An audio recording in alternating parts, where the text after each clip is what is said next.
Salut les traders, c'est Sylvain Marche. Je vous retrouve comme chaque jour pour la crypto capsule. Alors aujourd'hui, j'ai envie de faire encore un focus sur Solana, mais plutôt que vous parler du prix de Solana, où est-ce qu'on pourrait aller en termes de prix à la fin de ce bull run, de ce marché haussier, j'ai envie de regarder un petit peu plus en détail finalement comment est-ce que si on part de la thèse que Solana va continuer de prendre de la valeur dans l'année qui vient, comment est-ce qu'on pourrait éventuellement s'exposer à une multiplication de ce potentiel en allant miser sur certains tokens au sein de l'écosystème Solana pour démultiplier notre pouvoir d'investissement, puisque plus un token est petit, plus il a une capitalisation de marché qui est faible et plus ses mouvements de marché sont amplifiés. Donc ça veut dire potentiellement que si Solana par exemple a une valeur qui se multiplie par 2 sur une période donnée, eh bien certains tokens de l'écosystème Solana peuvent être multipliés par 3, par 4 ou par 10.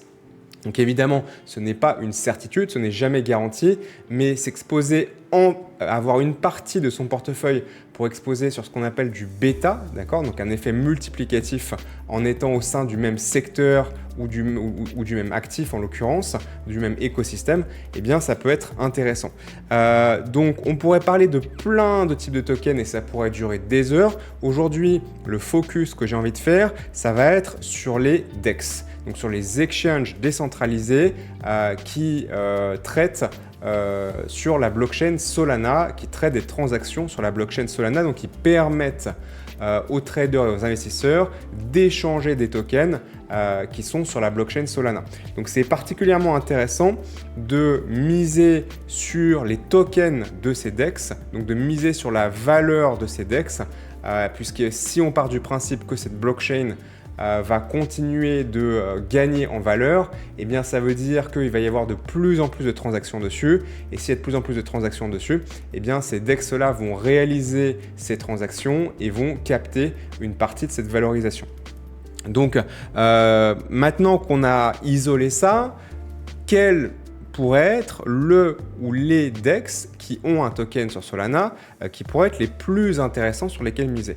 Et pour essayer d'identifier ça ensemble maintenant dans les prochaines minutes, eh bien plutôt qu'aller regarder encore et toujours le prix qui est évidemment la métrique principale que je regarde pour me faire une opinion d'achat, de décision d'achat ou de vente, c'est quand même intéressant de venir apporter du contexte et de regarder un petit peu en termes de fondamentaux et bien si certains projets ont un potentiel plus important que d'autres ou sont dans une dynamique plus explosive, on va dire, et sont en train de surperformer certains de leurs concurrents. Donc, on est ici sur Defilama, voilà, defilama.com. Attention, il y a 2 L à Lama, donc Defi 2 L AMA, voilà, defilama.com, qui permet gratuitement de regarder plein de métriques on-chain, hein, donc d'analyser des données sur les informations qu'on peut capter sur les blockchains qui sont des registres publics, hein, donc on peut capter et ensuite compiler ces données et les interpréter de plein de manières différentes. Donc on regarde ici les DEX, d'accord, donc les protocoles sur Solana qui permettent de faire des échanges de tokens qui sont compatibles sur la blockchain Solana. Donc on va en regarder quelques-uns en particulier en triant par TVL. Donc la TVL, c'est la valeur totale loquée, donc c'est un indicatif de la quantité de liquidités qui ont été mis à disposition pour ces protocoles afin de fluidifier les échanges et de pouvoir proposer des échanges, des transactions qui soient les plus rapides possibles et avec le moins de slippage, c'est-à-dire le moins de différentiel de prix au moment où on décide d'acheter ou de vendre. Donc plus la TVL est importante et plus ça va permettre justement de fluidifier ces échanges et c'est une mesure tout simplement du poids de l'exchange. Voilà, pour dire les choses très simplement, plus la TVL est importante, plus cet exchange, donc en l'occurrence exchange décentralisé, eh bien ont de la capitalisation et pèsent dans l'écosystème et traitent des volumes de transactions qui sont importants et sont en capacité de traiter des volumes de transactions importants. Donc, on va en regarder quelques-uns parmi les plus gros et puis regarder une métrique. Vous savez que dans ces vidéos, j'aime bien faire un focus sur une donnée en particulier. C'est tous les jours, donc ne vous inquiétez pas, on a le temps de toute façon de couvrir plein de sujets au fil du temps. Mais plutôt que faire une espèce de mix de plein de choses et ça durerait des heures, eh bien, je fais un focus très spécifique sur un élément, une opportunité, une mécanique chaque jour du lundi au vendredi dans ces crypto-capsules qui sont, je vous rappelle, gratuites et disponibles sur YouTube. Donc abonnez-vous et laissez un pouce bleu et un petit commentaire pour m'encourager. Ça fait très plaisir. Donc, on va commencer par Raydium, qui est actuellement le plus gros DEX sur Solana, qui a été lancé en mars 2021, visiblement si j'en crois ces données.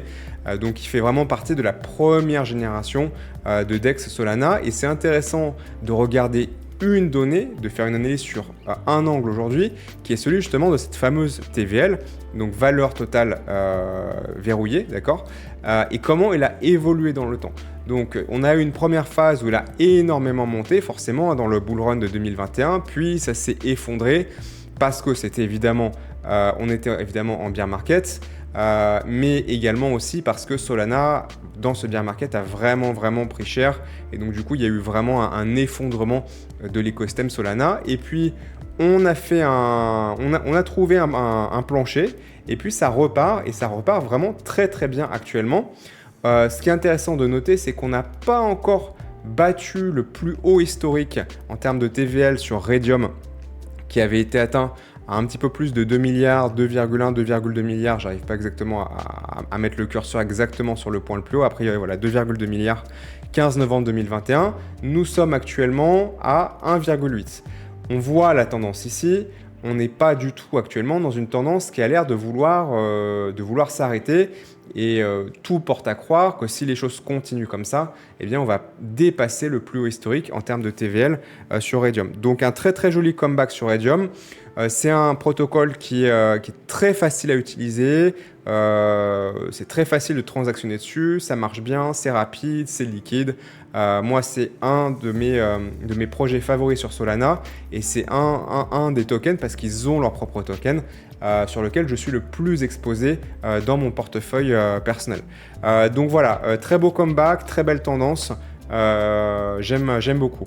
Ensuite, regardons Jupiter. Jupiter qui, lui, n'est pas un DEX de première génération Solana sur Solana, mais qui est un DEX de deuxième génération, donc qui n'existait pas sur le premier bull run Solana et qui a été lancé début 2024. Donc il est beaucoup plus récent.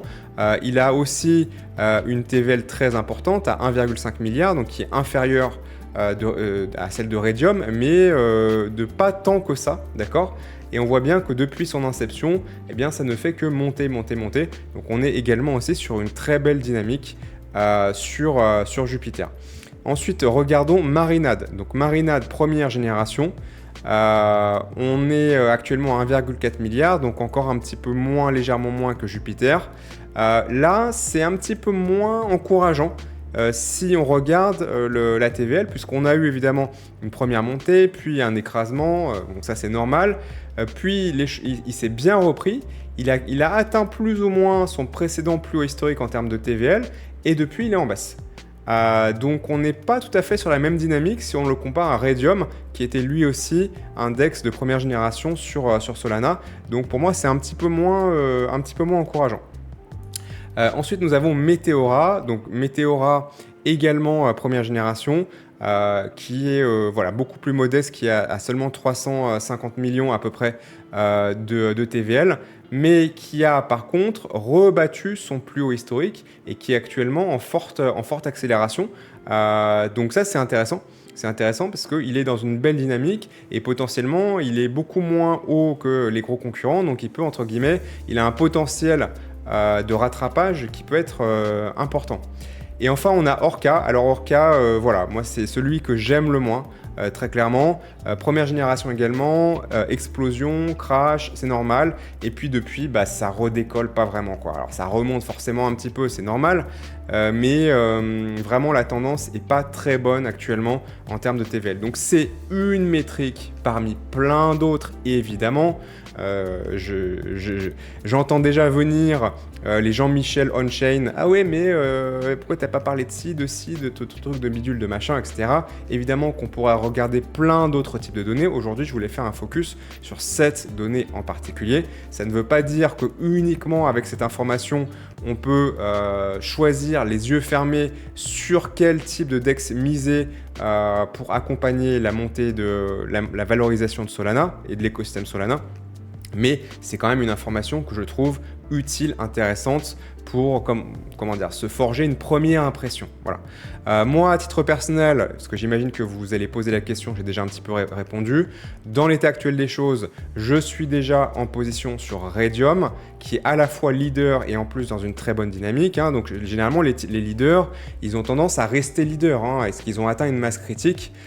Donc il faut pas toujours se dire « Ah, je vais pas prendre le plus gros parce qu'il est déjà trop gros, c'est trop tard ».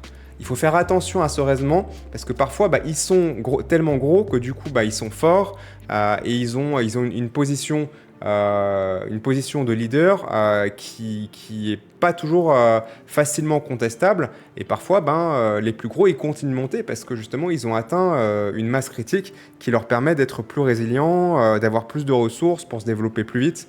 Donc, il faut faire attention. Il ne faut pas tout le temps acheter des projets qui sont un petit peu à la bourre en se disant ils vont forcément rattraper. C'est pas toujours le cas et c'est même moins souvent le cas que l'inverse.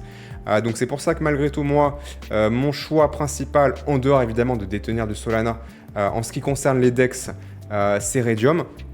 Et dans les autres que je vous ai présentés, Jupiter, je trouve que ça manque encore un petit peu de maturité. Marina, pas très convaincant. Orca, encore moins. Donc je dirais qu'en deuxième position, pour moi, ce serait... En me basant uniquement sur cette information, c'est pas suffisant évidemment. Je trouve que Meteora mériterait d'être investigué. Maintenant, évidemment, ça suffit pas. Il faudrait aller sur le graphique de prix, faire une analyse graphique, voir s'il y a une cohérence, aller regarder d'autres éléments, notamment la FDV sur le token, qui peut générer ou pas une forte pression vendeuse au fil du temps. Il y a plein d'éléments à prendre en considération. Mais voilà, si vous ne connaissiez pas cette information, je vous ai fait un focus dessus, je vous ai éveillé à ça. Et puis évidemment que je pourrais avancer sur d'autres sujets au fil du temps. Ces crypto-capsules, c'est une fois par jour, donc vous inquiétez pas. Sur une année, une fois par jour du lundi au vendredi, on va avoir le temps de traiter de plein de sujets et d'avancer au fil du temps également sur certains sujets, mais d'aller plus loin dans le raisonnement. Voilà, c'est tout pour aujourd'hui. Je vous rappelle que jusqu'à dimanche soir, les portes de ma nouvelle formation trading à court terme qui s'appelle Market Maker sont ouvertes. Venez en profiter avant fermeture. Cette stratégie, c'est une tuerie absolue et ça va vraiment vous permettre de savoir quand acheter et quand vendre, notamment sur le Bitcoin, mais aussi sur les altcoins, voire même sur les toutes petites capitalisations où parfois vous dites « Ok, c'est risqué, est-ce que c'est un bon moment, pas un bon moment ?» Eh bien, cette formation, cette stratégie va vous permettre d'avoir beaucoup d'assurance dans le positionnement de vos points d'entrée et de sortie à court terme sur le marché des crypto-monnaies. Le lien en description. Quoi qu'il en soit, vous pouvez aussi nous rejoindre sur le Discord, c'est gratuit, et dans l'écosystème Stradogy d'une manière générale en vous inscrivant. Ça prend seulement 30 secondes. Moi, je vous dis à demain pour une prochaine crypto-capsule et comme toujours, bon vent et bon trade. Salut!